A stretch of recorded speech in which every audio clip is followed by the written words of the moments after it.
സംസ്ഥാനത്ത് കാലവർഷം തുടരുകയാണ്. പലയിടങ്ങളിലും അതിശക്തമായ മഴയുണ്ട്.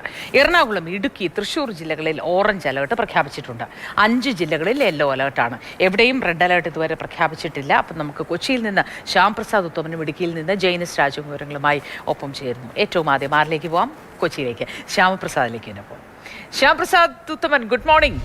എന്താണ് കൊച്ചിയിൽ നിന്നുള്ള വിവരങ്ങൾ? ശക്തമായ മഴയുണ്ടോ? ഈ വെള്ളക്കെട്ട് രൂപപ്പെടുന്ന പ്രദേശമായതുകൊണ്ടാണ് അതിങ്ങനെ എടുത്തെടുത്ത് ചോദിക്കേണ്ടി വരുന്നത്. കൊച്ചിയുടെ സ്ഥിതി എന്താ?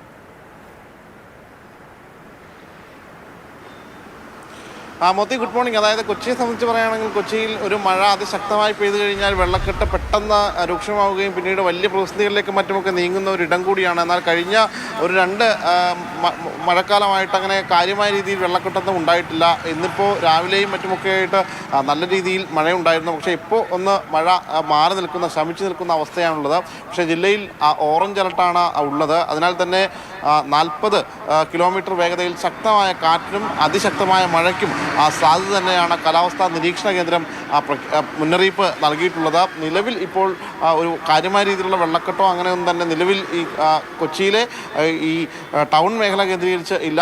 പുറത്തേക്ക് പോയാലും ഈ പറയുന്ന മലയോര മേഖലകളിലും മറ്റുമൊക്കെ മഴ ശക്തമായി തന്നെ പെയ്യുന്നുണ്ട്. ഈ പെരിയാറും മറ്റുമൊക്കെ നല്ല രീതിയിൽ നീരൊഴുക്ക് കൂടിയിട്ടുണ്ട്. പക്ഷേ വെള്ളത്തിൻ്റെ അളവ് ഗണ്യമായ തോതിൽ വർദ്ധിച്ചിട്ടില്ല. എന്തായാലും ഒരു ശക്തമായ മഴയിലേക്ക് നഗരം അങ്ങനെ മാറിയിട്ടില്ല.